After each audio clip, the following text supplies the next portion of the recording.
सुमिरन मात्र से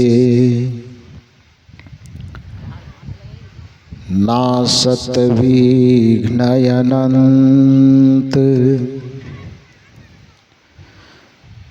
ताते सर्वारंभ में ध्यावत है सब संत। गुरु है बरा गोविंद से मन में देख विचार।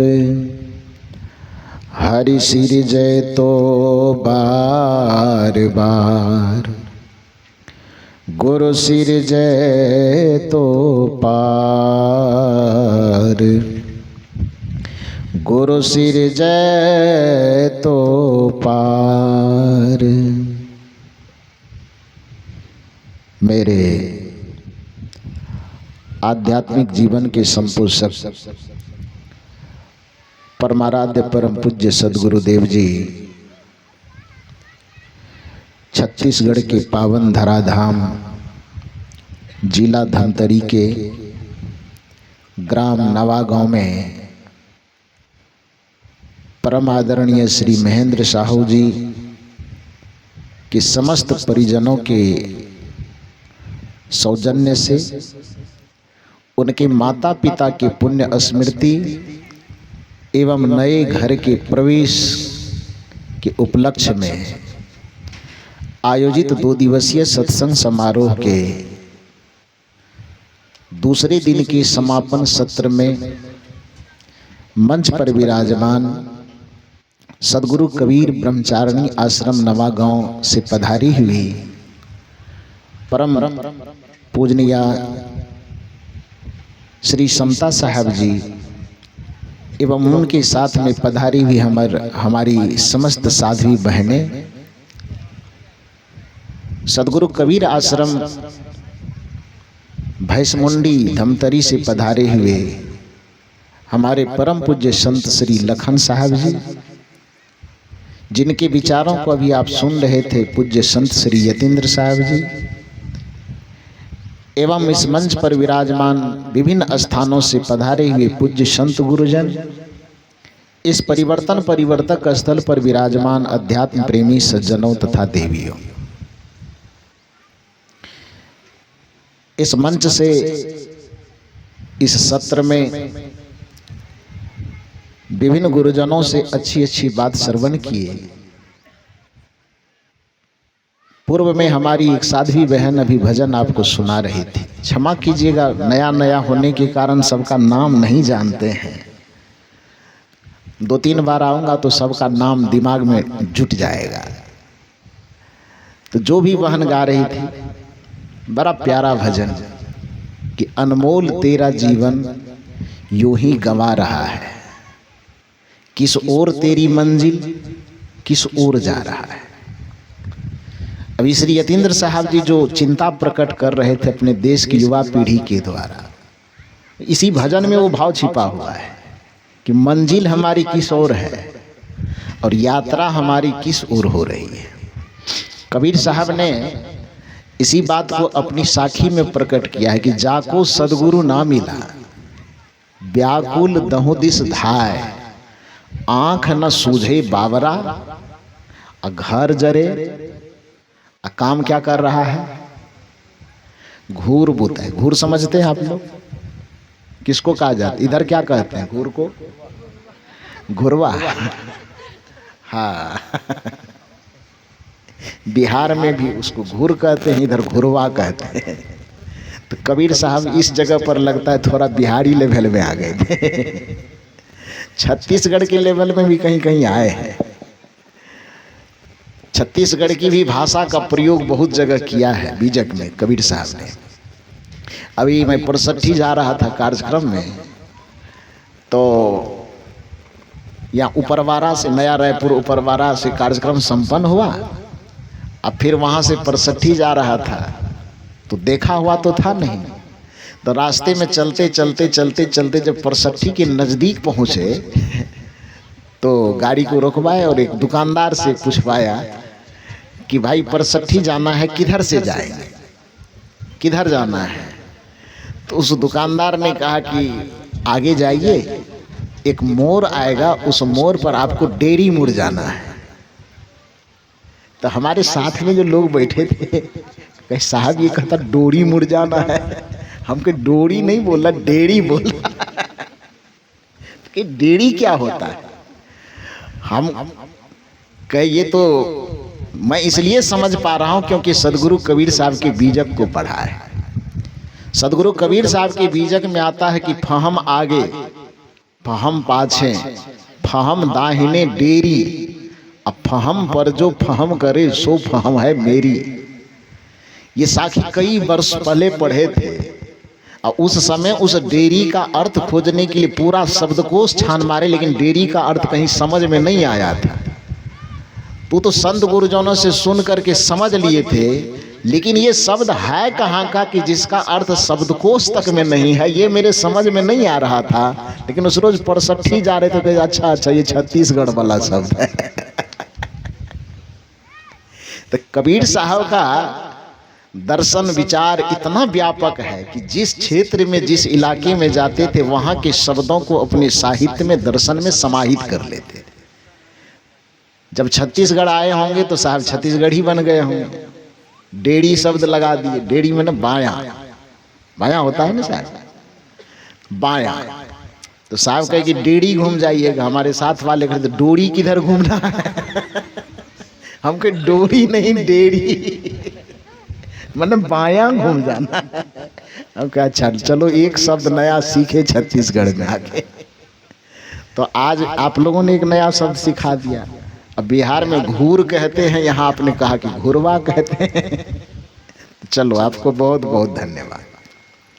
साहब कहते हैं कि जाको सदगुरु ना मिला व्याकुल दहु दिसता है। नौबत क्यों आ रही कि मंजिल हमारी कहीं और, हम जा कहीं और रहे। जीवन को मोड़ना चाहिए, किसी दिशा में हमारी दिशा भटक क्यों गई है? तो भटकने का कारण है, उस कारण पर दृष्टि डालते हुए सदगुरु कबीर कहते हैं कि भटकता वही है रास्ते से, जाको सदगुरु ना मिला व्याकुल दहु दिस धाय। एक तरफ भटकने की बात नहीं है, जीवन के कितने भटकाव के रास्ते उसकी गिनती नहीं कर पाइएगा। ये तो 14 तारीख आपको अभी दिखाई दे रहा है, ये कितने तारीख बनते जा रहे हैं भटकने के। लोग कहता है कि आदमी को रात के अंधेरे में नहीं दिखाई देता है। एक उल्लू है जिस उल्लू को दिन में नहीं दिखाई देता है। कुछ प्राणी ऐसे हैं जिसे रात में नहीं दिखाई देते हैं, लेकिन मनुष्य आज ऐसा प्राणी होते जा रहा है जिसको न तो दिन में दिखाई देता है न रात में दिखाई देता है, बल्कि अज्ञानता की निद्रा में सोए सोए न जाने अपने जीवन को कहां कहां भटका करके गंवा रहा है। इसलिए कहा जा रहा है कि अनमोल तेरा जीवन यूं ही गंवा रहा है, किस ओर तेरी मंजिल किस ओर जा रहा है। जब तक आप सदगुरु के शरण में नहीं आएंगे तब तक आपका यह भटकाव कभी खत्म नहीं होगा। क्योंकि इस प्रकृति का नियम है, नेचर का यह नियम है। मान लीजिए कि एक ऊंचाई पर आप चढ़ करके एक गोला पत्थर लीजिए, मिट्टी का ढेला लीजिए, कुछ लीजिए और उसको वहां से छोड़ दीजिए गिरने के लिए। तो क्या होगा? वो पत्थर कब तक गिरता रहेगा? पत्थर गिरता कब तक रहेगा? जब तक उस पत्थर को टिकने के लिए, ठहरने के लिए कोई आधार नहीं मिल जाएगा तब तक वो गिरता रहेगा कि नहीं? लुढ़कते लुढ़कते नीचे जाते रहेगा। रुकेगा कब? जब उसको टिकने के लिए, ठहरने के लिए कोई आधार मिल जाएगा, कोई स्तर मिल जाएगा, तो बस वो अपने आप गिरना बंद हो जाएगा, ठहर जाएगा। संत चाहिए ठहरने के लिए। यही कारण है कि अंगुलीमाल जो विभिन्न रास्तों में जीवन के लक्ष्य से भटक रहा था, भगवान बुद्ध के आमने सामने हुआ तो अंगुलीमाल ने तो बड़ी दूसरे लहजे में कहा था ठहरो, लेकिन बुद्ध ने उसको आध्यात्मिक भाव में मोड़ दिया और उनसे उन्होंने कहा मैं तो ठहर गया, तुम कब ठहरो? कहा कि नहीं। अंगुलीमाल को शायद ये पता ना हो कि बुद्ध की भाषा क्या है, क्या कह रहा है वो, कि कहाँ ठहरना है। ठहरना है हमें भी, आपको भी। किस ठहराव की बात हो रही है? तो हमारा मन जो हमारे लक्ष्य से विमुख होकर के 10 दिशाओं में भटक रहा है, उस 10 दिशाओं से मन को हमें ठहराना है, भटकने से हमें ठहराना है। और भटकने से अपने मन को वही व्यक्ति ठहरा सकता है जिसको सदगुरु के चरण का आधार मिल गया है, सदगुरु का शरण मिल गया है। साहब कहते हैं कि जाको सदगुरु ना मिला, व्याकुल दहु दिस धाय, आंख न सूझे बावरा घर जरे। आग लगी है घर में, अब पानी डाल रहा है कहाँ? घुरवा में। सत्संग में आने पर, संत के शरण में आने पर हमें हमारा लक्ष्य समझ में आता है। सत्संग में और संत के शरण में आने पर हमारा जीवन और जीवन का उद्देश्य समझ में आता है। इसलिए किसी विचारवान ने अपने भाव को एक शायरी में व्यक्त करते हुए कहा है कि मशहूर होना पर मगरूर न होना। ध्यान दीजिए शब्द पर, मशहूर होना पर मगरूर न होना। 2 शब्द है, मशहूर और मगरूर। मशहूर का मतलब था कोई व्यक्ति अपना कुछ ऐसा कर्म करे, कृत्य करे कि उससे दुनिया के लोग उसे जाने, उसकी प्रशंसा करे, उसका यश कीर्ति फैले। उसको उर्दू लफ्ज में मशहूर कहा जाता है, प्रशंसनीय, पूरे दुनिया में यश उसका फैल जाए। ये तो प्रत्येक आदमी को करना चाहिए। प्रत्येक मनुष्य को अपने जीवन में कुछ न कुछ ऐसा कर्म करना चाहिए कि उनके इस धरती पर आने का अस्तित्व बचा रह सके, उसकी अपनी पहचान बनी रह सके। अन्यथा आदमी जन्म लेता है, जीता है, खाता है, पकाता है, सोता है और मर करके चला जाता है। इस दुनिया में किसी को खबर भी नहीं होती कि कौन आया और कौन चला गया। हमारे आने का अस्तित्व इसी बात पर टिका हुआ कि हमें कुछ ऐसा कर्म करना चाहिए जिस कर्म के बदौलत इस दुनिया के पन्नों पर हमारे आने का एक छाप छूट जाए कि हम भी कभी इस दुनिया में आए थे। राम अपना छाप छोड़ के चले गए, इसलिए युगों बाद उसको हम याद कर पा रहे हैं। श्री कृष्ण अपने व्यक्तित्व का छाप छोड़ करके दुनिया में गए, इसलिए युगों बीतने के बाद भी आज उसे हम याद कर रहे हैं। सदगुरु कबीर, भगवान बुद्ध, भगवान महावीर, सदगुरु श्री अभिलाष साहब जी, सदगुरु श्री धर्म स्वरूप साहब जी, या दुनिया के जितने भी महामानवों का हम नाम जानते हैं, वो सभी मानव, महामानव अपने गुण और कर्मों का कुछ ऐसा छाप इस दुनिया में छोड़ करके चले गए कि जिनका शरीर तो चला गया, लेकिन उसका यश रूपी शरीर, उसकी प्रशंसा रूपी शरीर, उसका बनाया हुआ व्यक्तित्व रूपी जीवन को काल भी कबलित नहीं कर सकता है, काल भी उसे अपने गाल में नहीं समा सकता है। तो ये कार्य केवल एक व्यक्ति को नहीं करना है, यह कार्य जीवन में जो भी व्यक्ति इस संसार में जीवन धारण करके आया है, इस सृष्टि में प्रत्येक व्यक्ति को जीवन का कोई न कोई ऐसा लक्ष्य निर्धारित करना चाहिए, कोई न कोई ऐसे कर्म का पथ चुनना चाहिए जिस कर्म की बदौलत उसके आने की छाप इस संसार में पड़ जाए। क्योंकि नियम कहता, नीति यह कहती है कि या तो कुछ ऐसा कीजिए आप कि दुनिया आपके व्यक्तित्व के बारे में लिखना शुरू कर दे। नीति का एक वाक्य कहता हूं, फिर बात को आगे मैं बढ़ाऊंगा। नीति का वचन है कि ऐसा कुछ कर्म कीजिए आप कि पूरी दुनिया आपके ऊपर लिखने और बोलने पर मजबूर हो जाए, अथवा कुछ ऐसा लिख जाइए आप, कुछ ऐसा लिखिए आप कि आपके लिखे हुए चीजों को देख करके दुनिया आपके बारे में चर्चा करने पर मजबूर हो जाए। बात समझ में आई? या तो कुछ ऐसा कीजिए, कर्म ऐसा कीजिए, काम ऐसा कीजिए। जैसे सचिन तेंदुलकर कुछ लिखा तो नहीं, लेकिन कुछ काम ऐसा किया कि दुनिया सचिन तेंदुलकर को क्रिकेट का भगवान बना दिया। लता मंगेशकर कोई लेखिका नहीं थी, लेकिन अपने जीवन में कुछ ऐसा मार्ग चयन किया, उन्होंने दुनिया को कुछ ऐसा दिया कि पूरी दुनिया के जो लोग हैं, लेखक, विद्वान, कवि जो होंगे, उनके नाम पर कुछ न कुछ लिखने के लिए विवश हो जाएगा।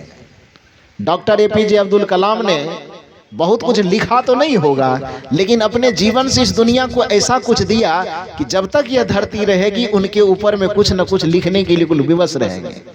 या तो ऐसा मार्ग चुनिए कि काम कुछ ऐसा कीजिए कि दुनिया के लोग आपके ऊपर लिखने पर विवश हो जाए, अथवा आप यदि अपने अंदर की प्रतिभा को जागृत कर सकते हैं तो कुछ ऐसा लिख जाइए। जैसे गोस्वामी तुलसीदास जी ने एटम बम बनाया, क्या है कि कोई देश का प्रधानमंत्री थे? वो नहीं थे, राष्ट्रपति तो नहीं थे, फिर गोस्वामी जी की चर्चा क्यों होती है?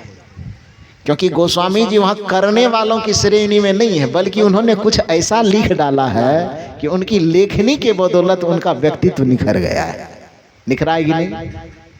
भगवान बुद्ध कोई देश के राष्ट्रपति और प्रधानमंत्री नहीं थे, बल्कि भगवान बुद्ध कुछ ऐसा दर्शन दे गए हैं दुनिया को कि उसके दर्शन के आलोक में दुनिया के लोग शांति और सुकून महसूस करते हैं और उस पर चर्चा करने पर विवश हो जाते हैं। सदगुरु कबीर साहब अपने बुद्धि विवेक विचार का संग्रह, अपने वाणियों का, अपने विचारों का, संदेश का संग्रह इस दुनिया को बीजक के रूप में दे गए। जिस कबीर साहब के लिए दुनिया के अधिकांश लोग कहते हैं कि पढ़े लिखे नहीं थे, वैसे महापुरुष के विचारों पर, हालांकि कबीर साहब बहुत पढ़े लिखे थे, ये चर्चा बाद में किया जाएगा, इसका विश्लेषण अभी नहीं करेंगे, लेकिन मूल रूप से समझ लीजिए कि कबीर साहब बहुत पढ़े लिखे, बहुत अध्ययनरत महापुरुष थे। वेद शास्त्रों का सार उनके वाणियों में, उनके संदेशों में समाया हुआ रहता है। एक शब्द गुरुदेव के तामे अनंत विचार, थाके मुनिजन पंडिता वेद न पावे पार। वेद उसके शास्त्रों को, उनके वाणी का पार नहीं पा सकता है। उनके वाणियों में इतना सारांश समाया हुआ है। तो कहने का ये अर्थ है कि कुछ ऐसा या तो लिख जाइए कि आपके व्यक्तित्व पर, आपकी लेखनी के माध्यम से आपके व्यक्तित्व पर चर्चा हो, अथवा कुछ ऐसा कर जाइए कि आपके करने पर व्यक्ति को आपके बारे में लिखने पर विवश होना पड़े। मेरी बात समझ में आ गई मैं क्या कहना चाह रहा हूं? या तो कुछ ऐसा कीजिए कि लोग आप पर लिखना शुरू करें, या तो कुछ ऐसा लिखिए कि लोग आपके संबंध में चर्चा करना शुरू करें। ये इस संसार में टिके रहने का, इस संसार में अपनी छाप को बनाए रखने का ये एक तरीका है। शायर कहते हैं कि मशहूर होना, धरती पर जन्म लेकर के आए हो तो कुछ काम ऐसा करना कि आपका यश फैल सके दुनिया में। मशहूर होना, लेकिन ध्यान रहे मगरूर ना होना। मगरूर का मतलब घमंडी होना, अहंकारी होना, अभिमानी होना। अभिमान किसी भी प्रकार का हो वह पतन का कारण होता है। इसलिए संत कहते हैं रूप हो हमारे पास, रूप खतरनाक नहीं है लेकिन रूप का अभिमान खतरनाक है। पद खतरनाक नहीं है लेकिन पद का अभिमान खतरनाक है। धन दौलत खतरनाक नहीं है बल्कि धन दौलत का अभिमान खतरनाक है। किसी कोई गुण किसी व्यक्ति के पास हो, वह गुण किसी के लिए खतरनाक नहीं है, लेकिन कदाचित उस गुण का अभिमान आ जाए तो वह गुण का अभिमान ही व्यक्ति को नरक में लेकर के चला जाता है। दुनिया का ऐश्वर्य खतरनाक नहीं, लेकिन ऐश्वर्य का अभिमान बहुत खतरनाक है। किसी को अभिमान हो तो संत उसको चिताते हुए, समझाते हुए कहते हैं, दुनिया के लोग आंख खोल करके देखो, मत कर तो अभिमान रे बंदे, झूठी तेरी शान। मत कर तो अभिमान रे बंदे, झूठी तेरी शान। लोगों ने कहा झूठी शान कैसे है? हम इतना धनवान, इतना विद्वान, इतना पदवान, इतना रूपवान है तो झूठा क्या करना है? संत ने कहा तुम्हें स्मरण होना चाहिए कि तुम्हारे जैसे लाखों गुणवान, विद्वान, धनवान, पहलवान इस धरती पर आए, लेकिन उसका आज नामो निशान नहीं। क्या हुआ उसका तुम्हें पता है? तेरे जैसे लाखों आए, लाख नहीं लाखों, बहुवचन। हजार कहे तो उसकी संख्या हो सकती है, लेकिन हजार में बहुवचन लग जाए, हजारों का प्रयोग हो जाए तो फिर वहां पर गिनती नहीं हो सकेगी। असंख्य शब्द, भले हजार का उच्चारण हो रहा है लेकिन बहुवचन है तो वो असंख्य हो गया हो। संत कहते हैं कि एक दो की गिनती मत करो, तेरे जैसे लाखों आए, लेकिन उसका अस्तित्व क्या है? लाखों इस मिट्टी में समाए, तेरे जैसे लाखों आए, लाखों इस माटी में समाए, रहा न नाम निशान रे बंदे, झूठी तेरी शान, मत कर तू अभिमान रे बंदे, झूठी तेरी शान। लाखों आए हमारे जैसे, धन वाला, पद वाला, प्रतिष्ठा वाला, ऐश्वर्य वाला, महल वाला, खजाना वाला, लेकिन सब अंततः इस मिट्टी के अंदर जा करके दब गया, खाक बन गया। इसलिए गुमान क्या करना, माटी के पुतले तुझे कितना गुमान है, तेरी औकात क्या, तेरी औकात क्या, तेरी क्या शान है, माटी के पुतले तुझे कितना गुमान है। सवाल है, तो गुमान नहीं करना है, अभिमान किसी भी चीज का नहीं करना है, न रूप का, न जवानी का, न पद का, न प्रतिष्ठा का, न ऐश्वर्य। पद कमाना है लेकिन पद का अभिमान नहीं करना है, धन कमाना है लेकिन धन का अभिमान नहीं करना है, रूप गुण ऐश्वर्य कमाना है लेकिन उसका हमें अभिमान नहीं करना है।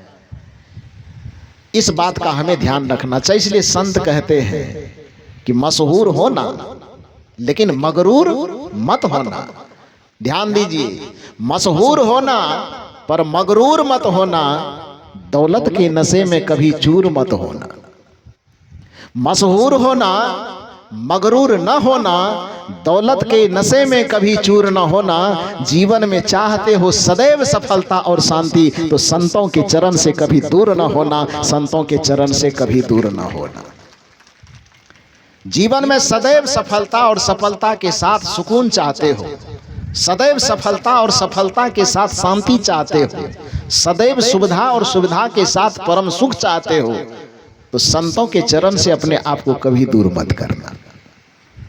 संत के चरण से जो दूर नहीं होगा उसका चित्त कभी नहीं भटकेगा, वो जीवन के लक्ष्य से कभी नहीं भटकेगा। फिर उसके लिए भजन नहीं गाना पड़ेगा कि अनमोल तेरा जीवन यूं ही गंवा रहा है, किस ओर तेरी मंजिल किस ओर जा रहा है। यह उसके लिए गाना पड़ता है जो संत के सानिध्य के छाया में, संत के सानिध्य में नहीं आ पाया है, गुरु के शरण में नहीं आ पाया।